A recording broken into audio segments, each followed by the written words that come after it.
All right, welcome back to Easy SEO for WordPress. And in this lecture, we're going to talk about measuring results. So measuring your SEO results and based on the efforts that you've put in takes a little bit of effort. And this lecture stems from a question that came up in the discussion section of the course. So what I thought I'd do is put this lecture together and talk about some of the things that we see on a day-to-day basis in our SEO business. So one of the things we see a lot of is people tracking the wrong results.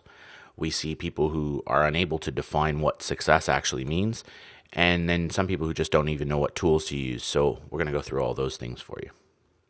I want to be on page one. This is the number one thing that we get with new clients to our SEO business. This is always highly among the first comments and questions in the initial discussion we make, is they want to be on the top of the first page for their core keywords. And I usually refer to this as worshiping false idols. Google rankings in and of themselves are not really worth anything. It's just a categorization. Obsession with rankings for most businesses is a huge distraction. They lose sight of the fact that it doesn't matter if you rank number one, and if you're generating traffic and you're not actually converting that traffic into anything, you're kind of wasting your time. And in one of the other lectures where we show some proof elements to it, one of the proof elements we showed was, a client who got a 60% or so increase in organic traffic. Their conversion rate stayed exactly the same at about 3%. But what that meant for them was directly about $5,000 more a month in revenue. So they like more traffic because it generates consistently into more money for them. So you have to really focus on making sure you're making the right decisions about all of your SEO efforts, and you're not looking to take shortcuts. So the really big question is, what are you trying to achieve? So you have to understand your goals. Your SEO efforts really are there to align you and your client, or you and your own site, with the overall goals for the business and the site itself. So you may be trying to generate more leads. You may be trying to sell product online. You may just be trying to build more awareness of your personal brand or your business brand. So you have to understand what your goals are and then build your SEO out around that. And that kind of requires that you think about the keywords and the content that you're using. So you structure those things. You target the right keywords. You build out the right content for the type of goals that you're setting for yourself. And again, that comes back to making sure that you're targeting the right kind of traffic. So some types of SEO goals, as I kind of mentioned in the last slide, are building your authority in your market and your brand. So in some instances, we have clients who are large international services businesses.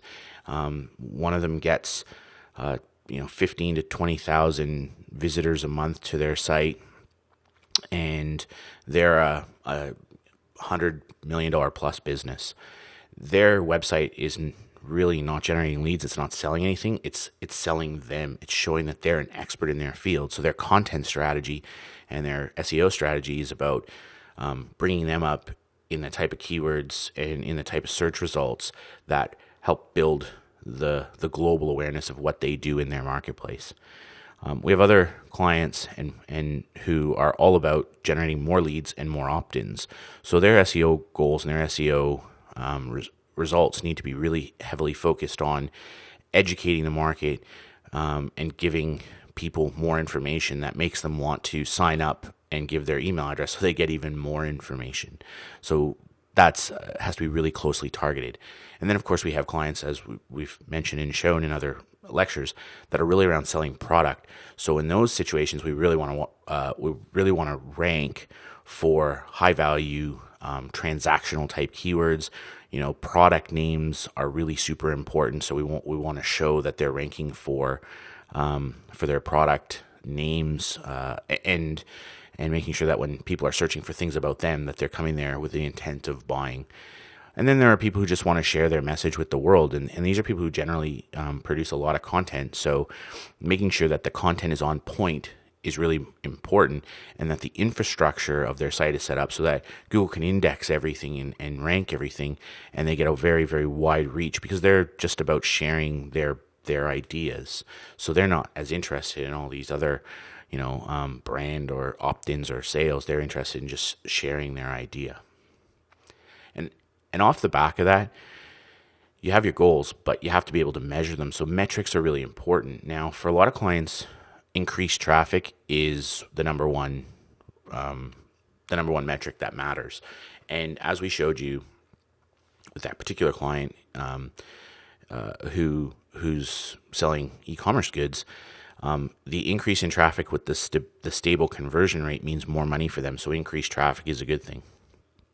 For clients who are all about educating their market, they want to lower their bounce rate. So by targeting the right type of traffic and focusing on the right keywords and the right kind of content, they can keep people on their site longer, keep them more engaged, and that'll result in a lower bounce rate. E-commerce conversion rates are a big one. If you're selling things and you have 1,000 visitors, if you're converting at 2%, you make X amount of money. If you can turn that 2% conversion rate into a 2.5% conversion rate, on 1,000 people, you've just made 5 more sales. So those kind of conversion metrics are really important for e-commerce stores. So that might be one of the metrics that you're very, very interested in tracking. Goal conversion. So for people, with opt-ins, so increasing your opt-ins and goal conversions and sending people through a funnel, those kind of things are important if that's what your business is about. Is they land on a page, they take an action, they get an outcome. So tracking those goals is important.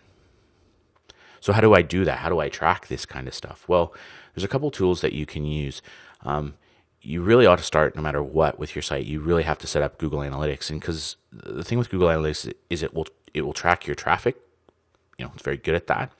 But it also has the ability, if you have an e-commerce store, to do e-commerce integration. So you can do sales conversions, and they also have goals and funnels. So you can set goals on particular pages. For example, when somebody gets to this page, it triggers a goal, and that goal could have a value if you want or whatever. But that generally that's like a thank you page. So they come to an opt-in, and then when they go through the opt-in and they successfully submit their email address, they go to a thank you page, and that will trigger a goal in analytics.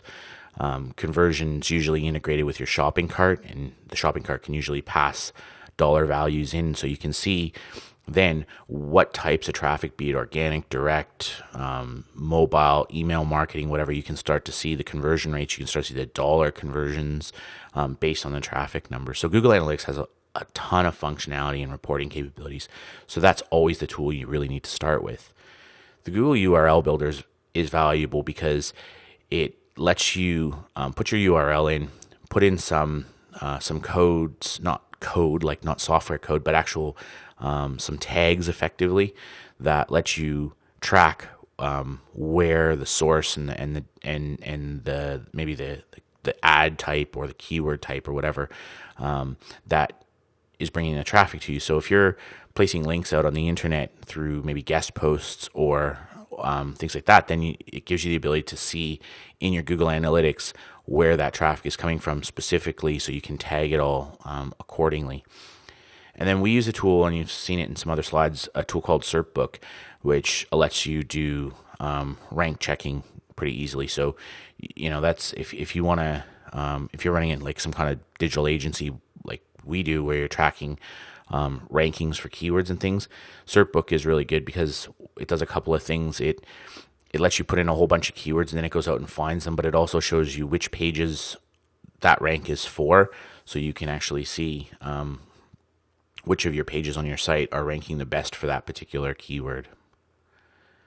So in summary, rankings aren't the end-all and be-all, and they're important because they're an indicator of success, but they shouldn't be the only thing you look at. You really need to think about a broader picture and not get distracted, which leads into the next point of focusing on the stuff that matters. And to do that, you need to measure the right numbers. So once you know your goals and you set your targets and your numbers and you can measure and track them, that helps you focus because you'll know what's working, what's not. Set up your Google Analytics from day one. There should be no excuse for not having it in. It takes 5 or 10 minutes to set up. So now some of the more complicated stuff around goals and e-commerce conversion might take a little bit more time, but you really need to commit to that and getting that done. And lastly, don't sweat the small stuff. Focus on the things that matter. Make sure you understand your numbers. And if something like bounce rate isn't super important to you, then don't worry about it. So just keep an eye on the big high level numbers and make sure they're trending in the right direction.